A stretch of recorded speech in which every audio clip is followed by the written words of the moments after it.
आप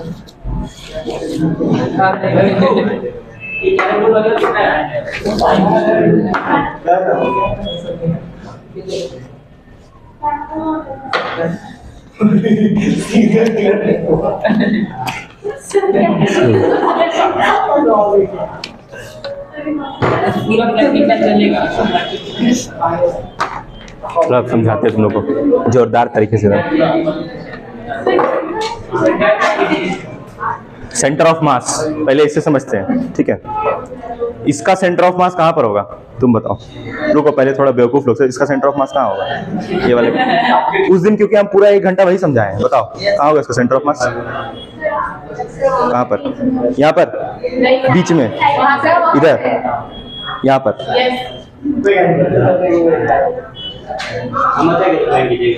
हाँ बताओ।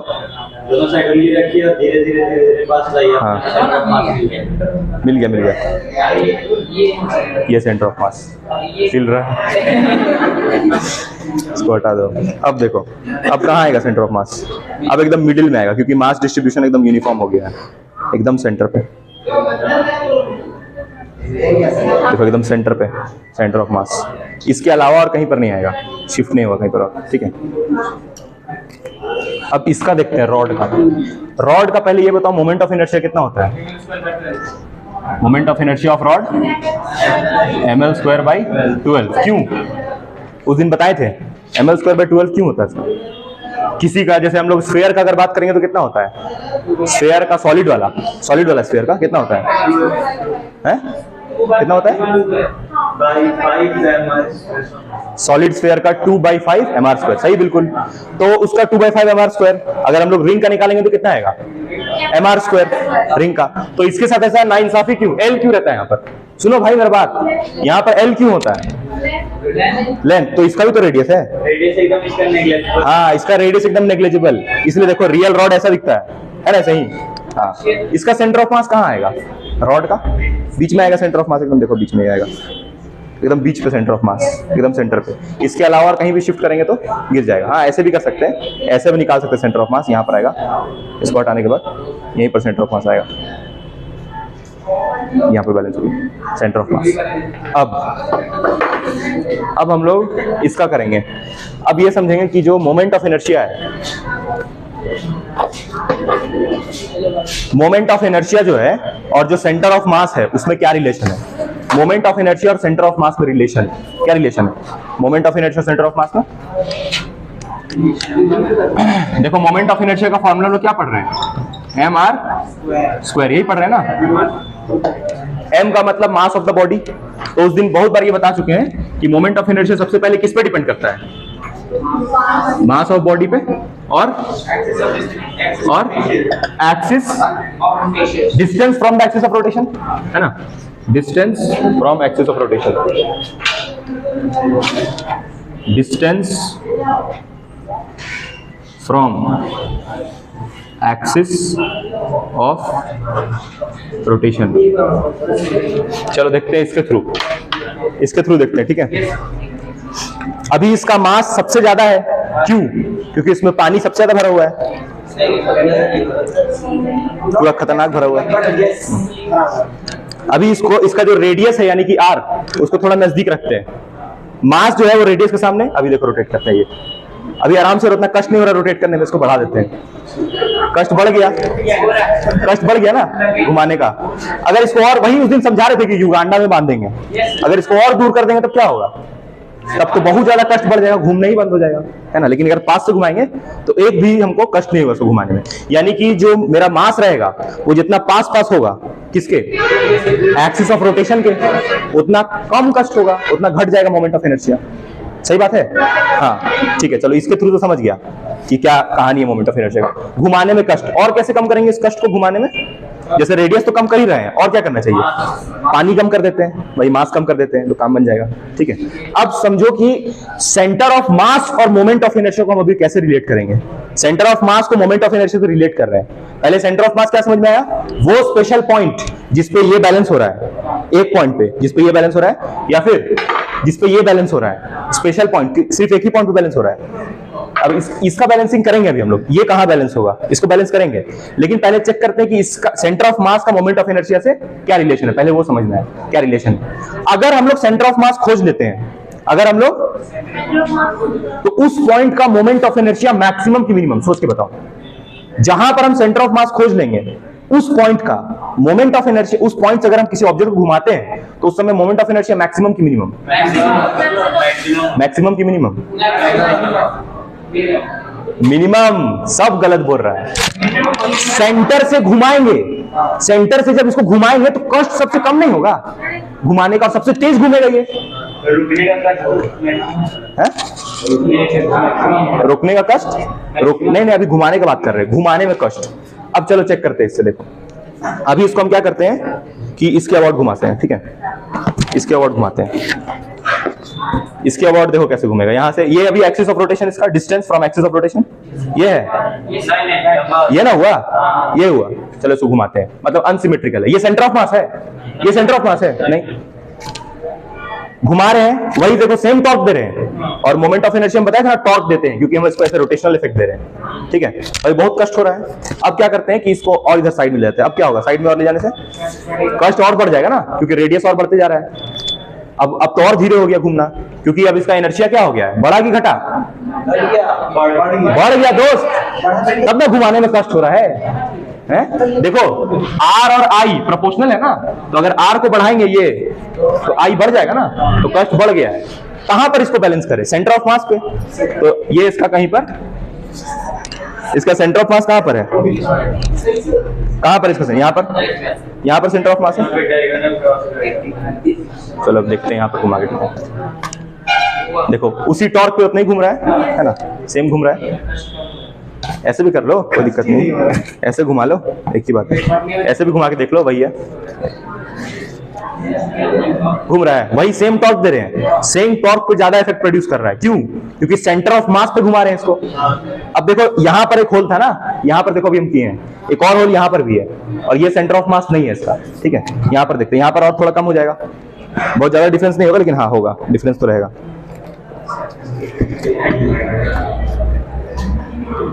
फिर भी घूम रहा है, फिर मतलब सेंटर ऑफ मास के आसपास तेजी घूमेगा, लेकिन देखो ये इस तरफ झुका हुआ है, अगर यहां पर बैलेंस कर रहे हैं तो पूरा सेंटर ऑफ मास पे एकदम बैलेंस हो रहा है।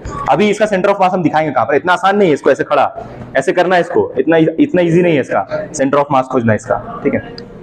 अच्छा अब एक लास्ट देखते हैं, एक लास्ट सेंटर ऑफ मास पे एक लास्ट पॉइंट एक इसके बारे में, इस पेन को बैलेंस करते हैं इसके ऊपर, पेन को बैलेंस करेंगे इसके ऊपर,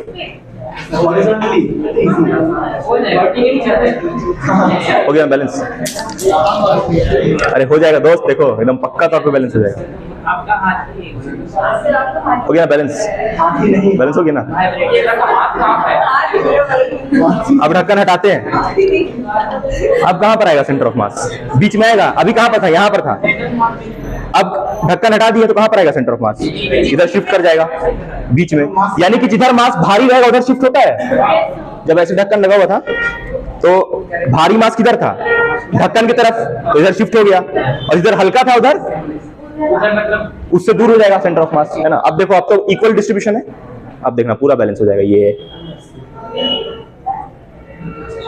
बैलेंस हो गया, पूरा बैलेंस हो गया ना,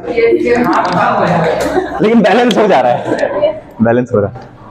तो यानी कि अगर हम रेडियस बढ़ाते हैं फ्रॉम, तो क्या रिलेशन हुआ सेंटर ऑफ मास में और मोमेंट ऑफ इनर्शिया में, क्या रिलेशन हुआ, मोमेंट ऑफ इनर्शिया और सेंटर ऑफ मास में क्या रिलेशन हुआ, क्यों हम लोग सेंटर ऑफ मास खोजते हैं, क्योंकि उसमें घुमाने में सबसे कम कष्ट होगा, इनर्शिया कम लगेगा, इसीलिए सेंटर ऑफ मास खोजने से मेरा काम हो जाएगा। लेकिन centre of mass heavy objects के लिए नहीं एप्लीकेबल होता है। देखो इसका सेंटर ऑफ मास खोजना मुमकिन है, इसका रीजन बताना क्यों नहीं, देखो इसका सेंटर ऑफ मास नहीं मिल पाएगा, रिजिड बॉडी नहीं है, पहला बात सही एकदम करेक्ट, और दूसरा और एक और चीज है, एक और चीज है, मास ज्यादा है, तो ये तो उल्टा बात, मास तो ज्यादा ही ना, कुछ और जैसे इसका देखते हैं ना, इसका खोजते हैं, इसका कौन बैलेंस करके दिखाए, कोई दिखा सकता है बैलेंस करके, सब पॉसिबल है, इधर आके बैलेंस करो, इधर आके तब ना कैमरा में बैलेंस करके दिखाओ,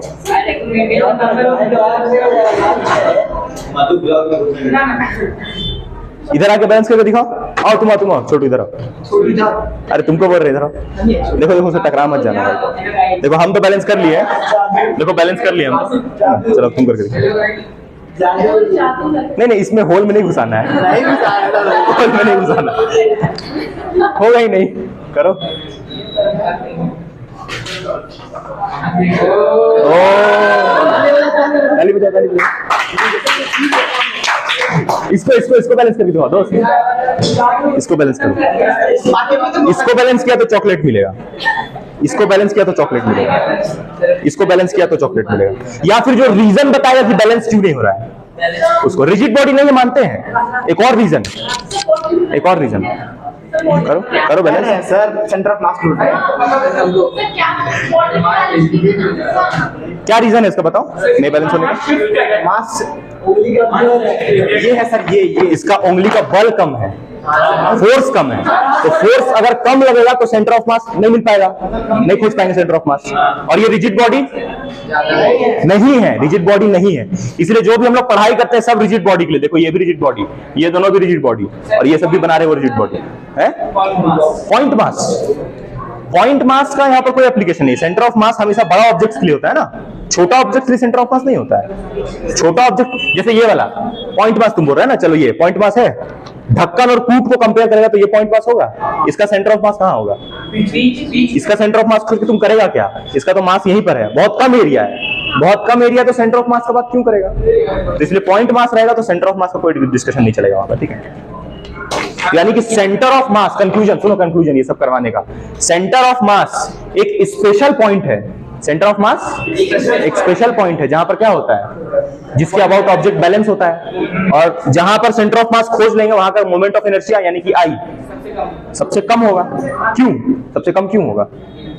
क्योंकि वहां पर घुमाने में सबसे कम कष्ट लगेगा। ऐसे कर रहे थे हम, तुरंत घूम रहा था, और टॉर्क भी कम लगेगा, टॉर्क भी कम लगेगा ना। हाँ। अच्छा अब इसका चेक करते हैं भाई, इसका सेंटर ऑफ मास कौन बता सकता है हमको सिर्फ देख करके?